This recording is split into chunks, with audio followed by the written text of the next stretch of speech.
Good morning on this June 20th, 2022. I'm Who's Ben, and this is the Who's Ben POPCast. And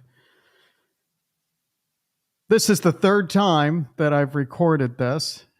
The other two times, for some reason, we lost the audio. Evelyn isn't with us today. She's actually in Illinois, and I'm in Austin, Texas. You can kind of see outside. We're 399 feet above the city. And so hopefully the audio's in this time.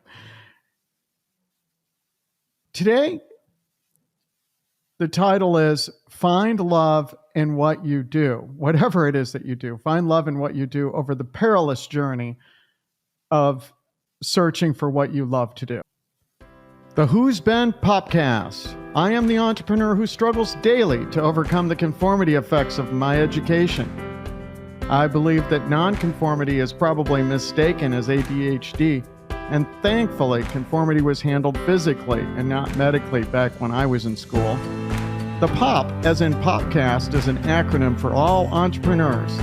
The P is for passion, and that is how we attract and inspire others. The O is for obsession, and obsession is the only way you can stay on a constantly moving and often obscure target. And the second P is for perseverance, because the entrepreneur's journey is so darn hard, and it's filled with tearful, sleepless nights. All entrepreneurs need to arm themselves with these three unrelenting values. 1, manage your resources so you can have cash flow. 2, follow up so that you can truly appreciate the value others add. And 3, never waver from making everything you touch awesome and impressive. And the next part I like to start with is, I'll share my other monitor here, and it's a quote I found years ago from Calvin Coolidge, which is, it's really helped me a lot over the years. Nothing in this world can take the place of persistence. Talent will not. Nothing is more common than unsuccessful men with talent. Genius will not. Unrewarded genius is almost a proverb. Education will not. The world is full of educated derelicts. Persistence and determination alone are omnipotent. Wow, it's an amazing word, omnipotent. And stop sharing. So today, and unfortunately, Evelyn's not with me today, doggone it. The last two times I recorded it, she was right in my lap. But we didn't get it accomplished today. Anyhow, hopefully she'll be back next time. It is common to hear people say, if you find what you love to do, it'll be like you never worked. Like, if you love what you do, then it's like you never worked. It's like your whole, career was just something that you enjoyed. And I can't agree more. But the question is, does that mean, what does that really mean? Does that mean that we look around and find what we love to do? Because my first question is how are you going to find it? I mean, if you're going to try and base it on, let's say, school and what you learned there, first of all, I'm wrong 80% of the time. And that also means that there's only a 20% chance that I'm right 20% of the time. So I think that gives me 4%, 20 of 20. So I guess 4%, somewhere around 1 in 21 decisions, I probably am right. But as I don't necessarily believe we need to be right. There really maybe is no right and wrong, except for test selections. There's probably a better standard would be to not be dumb, which might actually be a higher threshold than being right. So how are you going to know? I mean, let's say that you like school and you like math. Does that mean you would be a good engineer? I don't know. I've never done engineering before, but I can guess that if it's like anything else in school, it's probably not even relevant to what we study. Like if we study engineering, I would just take a guess that when you get out there and start functioning as an engineer, it probably doesn't have much to do with school anyhow. I'll bet you look back at school and you assume, oh yeah, we covered something like that, but that doesn't turn into the day-to-day grind of being an engineer and what's involved in it. And it's probably not all that math. I mean, it probably helps to understand the concepts of math, but I'm guessing any engineer is using software that has figured out exactly, how far a certain type of piece of steel or aluminum, based on however it is that they mix it or whatever they call it when they make it. Based, obviously there's multiple different kinds of metals that go in to form a steel I-beam. I'm just guessing. Same thing with aluminum, and based on the way that was built or made is going to affect how much of a span and how much weight it could take. Just guessing. Same thing if you go to school to be an accountant, for example. You don't learn anything about being an accountant. You learn absolutely nothing about being an accountant. I mean, absolutely nothing. I mean, you're just learning some theories and stuff about accounting. And you probably never even take the time to put two and two together and realize that everything on a financial statement's an estimate anyhow. They don't really teach us that in school. So, and probably being a marine biologist or something is probably not even close to what it is to be a marine biologist in the real world. I mean, it's probably a completely different role than what you study in school. So when you start thinking about it, how on earth are you ever going to find what you love to do? And yet all the time I hear people refer to what they're doing as like a gig. I'm just doing this gig right now. And it's kind of like, it doesn't matter the value of what I put into it. It doesn't matter if I really take it serious because it's just a gig. It's just something to do right now. And I would say you need to change that attitude. Change that attitude, because whatever it is that you're doing it for the benefit of somebody else. I mean, that's really what work is about. I don't care what it is. It doesn't matter to me. It doesn't matter to me if it doesn't matter to me whatever you are. I mean, whether you are a captain of a cruise ship, or you're a biologist, or you're a surveyor, whatever it is that you do, you're doing something that is going to affect other people. And that's why whatever you do, you need to find love in what you do. And it doesn't matter what it is. It's like there's nothing that should be beneath us. I mean, if we're doing it, we need to find the love in it. There's love someplace in it. And if you start looking at it like that, then it'll shine through with what you do. You'll just start touching people. You'll start touching them in the heart.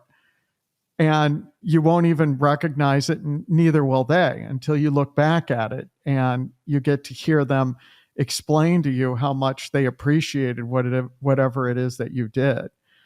I remember years ago when when Uber first came out, and I would get into somebody's car that was doing Uber and compare that to a taxi. And in my worst rides in Uber back then, they were never anywhere near as bad as a taxi. I mean, I never had a taxi as good as the worst Uber ride. I mean, it was just, I was dealing with people that this was their business and they treated it that way. And I just thought, what a beautiful kind of job. Like, it almost doesn't matter where you are in life. Like, you have an opportunity to get ahead. Plus it's a 1099, which is another discussion. If you get a 1099, you're an entrepreneur. You really are. And I saw with these people doing these Uber rides, that how much control they had over their lives, and how, like, I would get into the car and quite often they would have charge cables for both Apple as well as Android.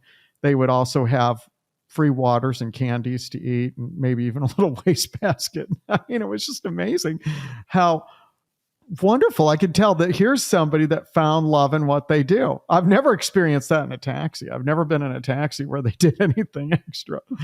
And just totally the opposite. Now, I'm just here to tell you that doesn't matter what you do.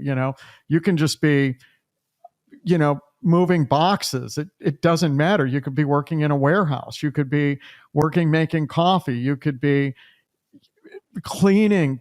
I mean, sometimes we look down at people who clean. I don't understand why. I mean, I very much appreciate people that clean and do a good job because they touch my life. They make me feel better. I mean, I really feel good when my floor is clean, when it's spotless. I feel really good about that. I feel good when I use a clean bathroom. It makes me feel better. I mean, I've been to countries where they don't have clean bathrooms. And what I found funny about that is the countries with the highest cost of labor tend to have the cleanest bathrooms. I mean, where in the countries with the lowest cost of labor have the filthiest bathrooms. I mean, you would think that it would be the other way around. Like if labor's like really inexpensive, that you could just throw people at it and have clean bathrooms. But I guess it doesn't work that way. I remember I was in Tokyo one time and I was on the subway and I was walking by a bathroom and there was this woman in there and she had donned the PPE. I mean, she had a face shield on, she had an apron on, she had long gloves on, and she was like, her head was inside the urinal cleaning it. I mean, that woman was scrubbing that urinal. I mean, that had to have been a spotless urinal. I've never seen anybody clean something so thoroughly as I walked by watching her clean that urinal. And I just thought, what beauty you're giving to this world. I mean, we might look at it and think that it's just a urinal, but it's not. It's actually something for somebody else that enriches their day, maybe just a little. I mean, I know you think you just have to go to the bathroom, but when we go into a clean bathroom, we recognize it. And the person that was there before us that took the time to put love into making sure that bathroom was clean for us, that means something. It really does. We need to start thinking about it like that. And so when you're out there, take the time to find love in whatever it is you're doing. Don't think that you can find love out there. I mean, that you can find what you love to do, because it's a never-ending journey. I mean, everything that you touch, you'll looking at it like it's just a gig and it's beneath me until I find something good. And it's like, if somebody took the time to invest in you and say, hey, I'm willing to hire you to clean urinals. I mean, take it serious. Do the job that's required. I don't like to use the words do the best job that you can. I really don't like that.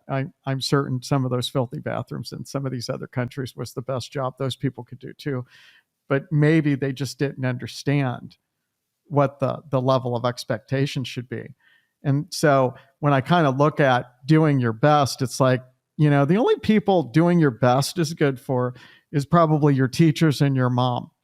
And anybody else, it's like, we don't want your best. We want what we need. We want what we need that enhances our quality of life. That's really what we want. I mean, I can't imagine a single service or product that I buy that I really just want to open the box and find somebody's best effort at it.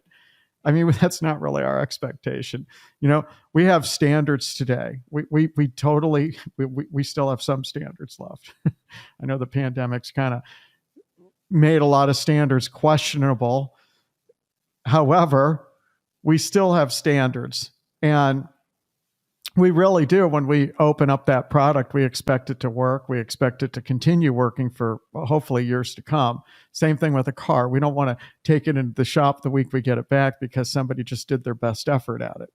Now, we want the expectations that we need. That's what we all want, every single one of us. And when you're working to enrich somebody else's life. And it doesn't matter what it is, whether you're cleaning a urinal, picking up litter, mowing the yard.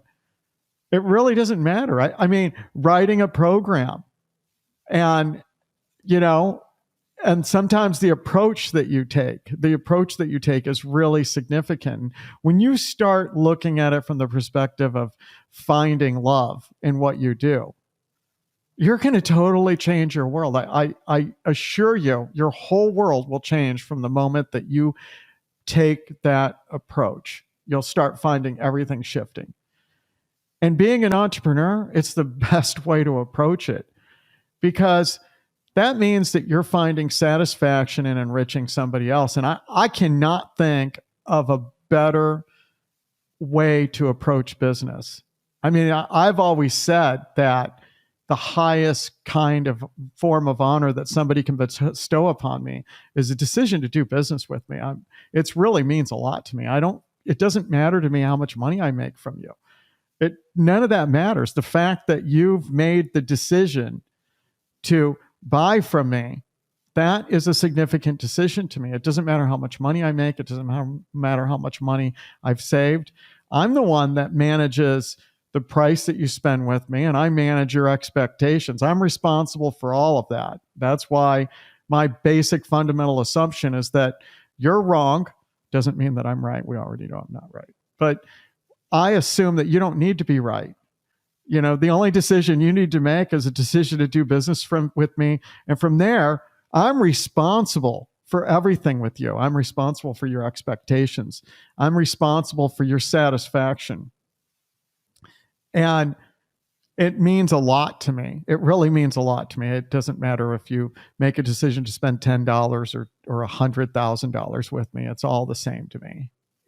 It's just that you made a decision to me. That's it. You made a decision to me. And it's like, and so as I start looking at it, I look for love in it. I just look for love in everything that I do. And it's amazing. Time just goes by. I feel really good when I do it. I get really excited about it. I always get excited about stuff. And then when I talk to customers about it, I get excited. I get really excited about how I touch their life. And that is by just changing that approach. Instead of approach of, okay, I'm doing this until something, worthy comes along. Instead, we change that approach to, I have this wonderful opportunity in this world. I have this wonderful opportunity to enrich other people. That's really what it's about. You're enriching another human being. That's what business is about. We bring improvement to other people. And those people need what it is that they expect. We have expectations. We all do. And that's where our accountability is. It's not in us doing a gig until something better comes along, until we've really got to take it serious when I get to the point where, I found what I love to do. I'm telling you, you'll never find it. You'll spend your whole life looking and searching. You'll never find it. And in the end, failure never looks like it does in the movies. In the movies, failure just looks like you're right there at the final rung of the ladder and you just can't climb it. It's like, I just don't have what it takes. That's not what failure looks like. Failure looks like when you look back at it, you say, oh yeah, I thought about doing something like that once. That's what failure looks like. It really does. It just, you considered it and moved on. That's why that quote I start off every POPCast with, nothing can take the place of persistence. Talent, genius, and education, all three of those are going to slow you down. Persistence and determination alone are omnipotent. I'm like, holy cow, that's like almost a biblical word of lasting through the millennia. I mean, omnipotent. It's like, it just doesn't get any more significant than that word in life. And what it means is that when you look back in your life and you say, I considered that, okay, I thought about that once, right? That's failure. That's really what failure is. Failure means that you didn't pursue it. You didn't continue for whatever came up. I guess it wasn't what you loved at the time, or you didn't find love in it. And then later on, you look at it and you think, gosh, wow, I really wish I would have followed through with that. I really wish I would have blah, blah, whatever it is. It doesn't matter. So no matter what it is that you decide to approach from this day forward, look for love in it. Just find the appreciation in everything that you do, because you're enriching other people when you do that. That's really what you're doing. You're not doing this for any other reason other than for other people. That's why we trade money for it. So today, Find love in what you do and stop that perilous journey of searching for what you love to do. So find love in it. Just make yourself find love in it, and you'll find your whole life will start shifting, and you'll find that your whole life will become a lot more, you'll become a lot more appreciative for everything in your daily life.